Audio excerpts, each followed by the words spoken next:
and welcome to PECOS. In this demonstration, we're going to show you how to log into PECOS and terminate your Medicare enrollment. In this example, we'll be performing the withdraw on an application for an individual practitioner, but the screens and steps are very much the same even if you're performing the withdraw for an organization. So to start, we're going to have to log in. So go ahead and pull up the login credentials you received when you first submitted your application. If you have any questions about your login credentials or need further support, go ahead and click on the Forgot Password link shown here, or the Manage/Update User Profile link shown below. I'm going to go ahead and log in now. So as you can see, you'll next be navigated to your home page where you'll have to select the My Enrollments button here. And then you'll be directed to a page where you can either select to view existing enrollments with the View Enrollments button or create a new application with the New Application button at the top of the screen. Because we are going to be terminating an existing enrollment, we'll select the View Enrollments button shown here. Next, you'll be navigated to this screen, where you'll have the ability to scroll down to the bottom of the page and see both existing current enrollments that are approved in Medicare and any new enrollments that you have yet to actually submit with Medicare. And because we are going to be terminating an enrollment, we'll take this one that already shows here as approved and select the More Options button here. And on this screen, because we are electing to terminate the enrollment record from Medicare, we'll select this top option, Voluntarily Withdraw this enrollment record from the Medicare program. We'll select the Next Page button to move forward. On this screen, you'll see a summarization of what you aim to be doing to your enrollment application. So as you can see at the top of the screen, it shows that a practitioner here, Jenny Lewis, is voluntarily terminating a Medicare billing number. If this is accurate, what you'll need to do is scroll down to the bottom of the page and select Start Application, and this will initiate the termination of the enrollment with Medicare. And so the first thing we'll do is select this withdrawal section to complete information on the termination itself. And next you'll select the Withdrawal Enrollment button, and you'll be prompted to enter the termination date for the withdrawal. After you've entered this, you'll just select the Save button.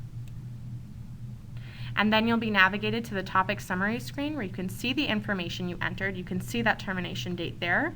And if you need to make any updates to this date, you can do so using the Edit button shown on the screen here.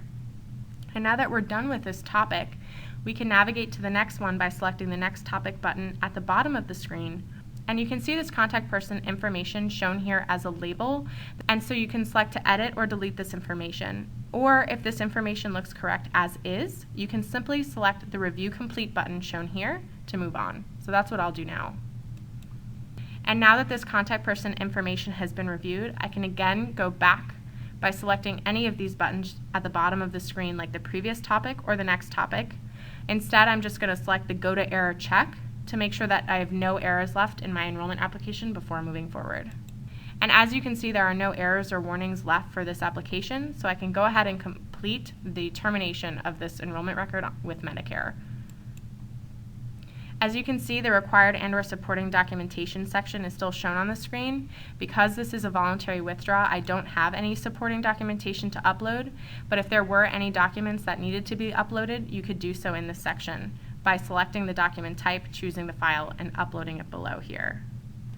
Instead, I'm going to just go back to our withdrawal screen and move forward with the withdrawal by scrolling down to the bottom of the page and selecting this Begin Submission button shown here.